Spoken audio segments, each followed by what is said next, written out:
Dans le grand univers commercial, les transactions entre les agents économiques, achat ou vente des biens et services, génèrent parfois des crises profondes.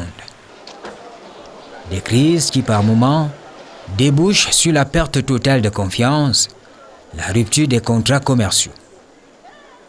En entreprise, très couramment, on parle de dégraissage d'effectifs ou de perte d'emploi.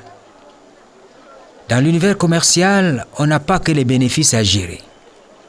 Il faut pouvoir contenir la flambée des différends pouvant conduire à des procès devant les juridictions d'État. Là-bas, on décrit de plus en plus la durée et la rigidité des procédures qualifiées d'inadaptées aux nécessités du monde des affaires. Pour faire simple, on estime que l'accumulation des affaires contentieuses devant les différents tribunaux et le retard dans le règlement des dossiers portent un sacré coup aux parties en conflit. En tant qu'organisation ayant pour vocation d'assurer le développement des investissements, en accompagnant les milieux d'affaires tant publics que privés, l'OHADA a exploré de nouveaux champs et techniques d'harmonisation juridique. L'Organisation pour l'harmonisation en Afrique du droit des affaires, sous le financement de l'Union européenne, insiste sur le recours aux modes alternatifs des règlements des différends.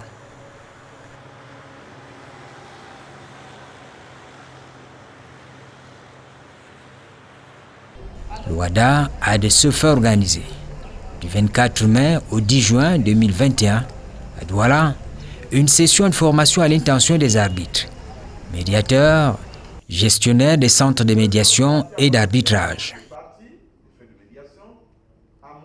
La justice alternative n'a pas coupé ou ne coupe pas le cordon ombilical avec la justice étatique.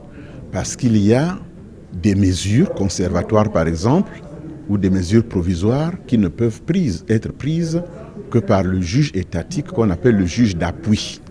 Parce que lui, il a l'impérium dont ne dispose pas l'arbitre ou le médiateur. Donc, il travaille de connivence. Pour preuve, au sein de cette justice nouvelle, parmi les arbitres ou des médiateurs, vous trouvez même des magistrats.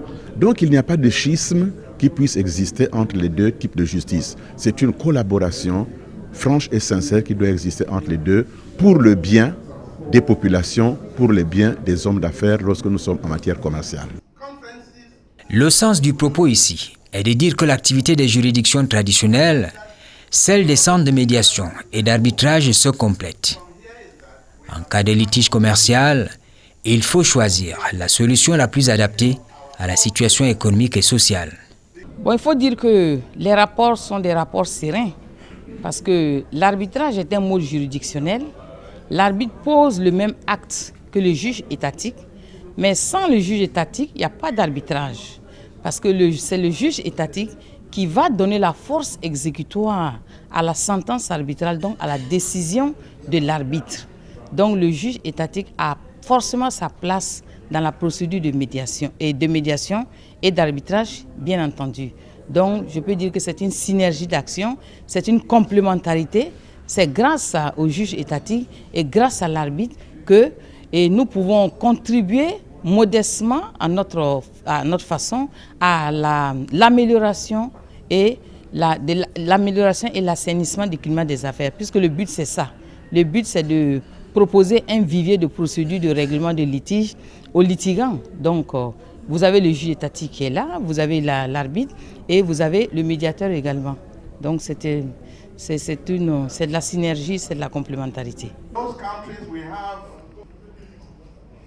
Pour les échanges à l'hôtel La Falaise à Douala, on a parlé entre autres de l'analyse transactionnelle, la négociation raisonnée, l'approche systémique, l'accompagnement des entreprises en médiation, l'arbitrage, OHADA, la conciliation.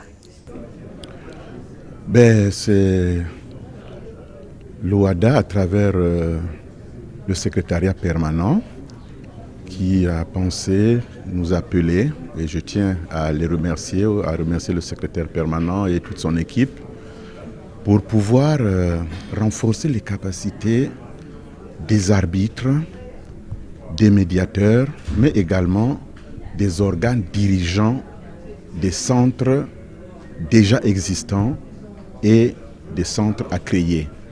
Le but, vous voyez, nous sommes dans le domaine des affaires. Et il y a la justice étatique à travers les tribunaux de commerce qui existent. Mais de plus en plus dans le monde entier, on veut qu'il y ait aussi une justice alternative, une justice parallèle, une justice privée qui vient en appoint à la justice étatique pour pouvoir connaître notamment des affaires à caractère commercial. Parce que la justice étatique existe, mais cette nouvelle justice aussi que nous voulons nous imposer vient pour régler beaucoup de questions, notamment sur les délais au cours desquels il faut rendre les décisions, notamment aussi sur les coûts, sur la rapidité, sur la confidentialité. Il y a beaucoup d'autres mesures positives que l'on peut trouver au niveau des juridictions, des centres de médiation, d'arbitrage ou de conciliation. L'objectif pour nous, en tant que gestionnaire des centres, c'est de partager notre expérience avec les autres gestionnaires des centres ici et de dérouler aussi la théorie sur la médiation et la théorie sur l'arbitrage du point de vue de l'OHADA, donc de l'Organisation pour l'harmonisation en Afrique du droit des affaires. Vulgariser les modes alternatifs de gestion des différends revient à encourager le recours à la pratique de ces modes non judiciaires dans le cadre des contrats commerciaux. Ce séminaire est organisé, la formation porte sur les modes de règlement des différends paisiblement. C'est une formation durant laquelle nous avons beaucoup échangé avec les experts qui viennent de tous bords. La semaine passée, nous avons eu à écouter le docteur Gaston Kemfak qui nous a entretenus sur vraiment comment on gère un centre d'arbitrage. Ceux qui devaient être là, les médiateurs, vraiment ceux qui travaillent dans ce centre doivent faire montre d'une honnêteté avérée, établie et reconnue. Donc ce n'est pas, c'est un centre, c'est un mode différent.